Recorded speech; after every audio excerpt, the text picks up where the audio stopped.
Hi guys, good afternoon. Today is Sunday.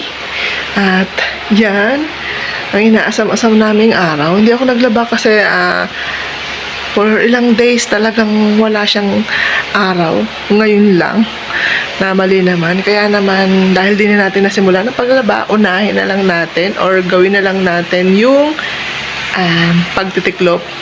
Yan, super dami kong tiklupin. Nakikita nyo ba? Yan yung pinakaayaw ko kasing trabaho talaga. Kaya makikita mo, obvious na obvious yan ang hindi ko nagagawa. Ito pa.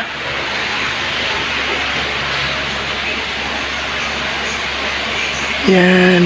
Ayan pa ang mga damit. So, naglagay kami ng hangiran dito sa loob kasi nga tag-ulan. So, ang tendency, pakahirap magpatuyo. Kaya naman, pag naglagay kami dito para kahit papano lagyan lang na electric pan, matuyo naman siya. Yan po ang ating mga tiklupin. Yan. Hindi kasi kita kanina. Kaya yan, ginawa ko ng video siya.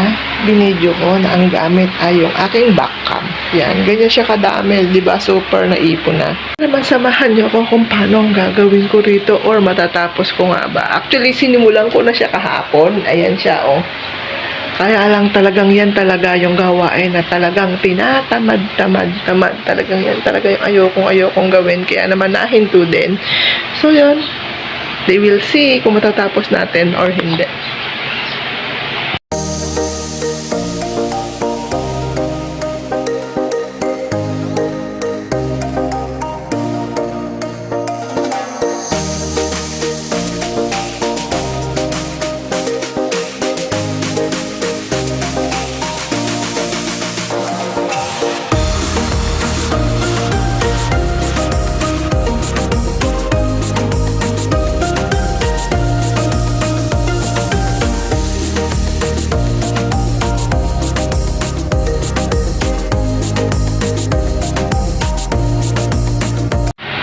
So, ayan guys, napagtagumpayan natin. Yay! Wait lang palit natin.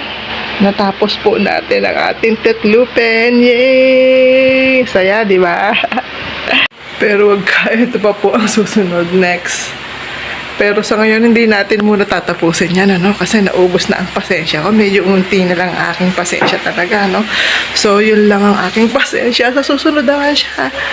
Mamaya-maya naman, pahinga lang ng bahagya. So, yun, medyo mission failed tayo ngayon. Pero at least, yung kalahati nangyari natin. So, tingnan natin kung kaya pa natin mamaya. So, comment na lang kayo sa baba. Kayo din bang mga nanay? Ito din ba yung gawain na talagang ayaw nyo? At para magawa nyo to, ano yung mga ginagawa nyong kasabay para yung medyo humahaba yung pasensya nyo, ano yung motivation nyo, ano yung para malagpasan nyo yung ganitong trabaho na ayaw nyo talaga, kaya lang talagang kailangan gawin natin. So comment nyo sa baba kung ano yung mga yon. So that's all sa video na to. Bye!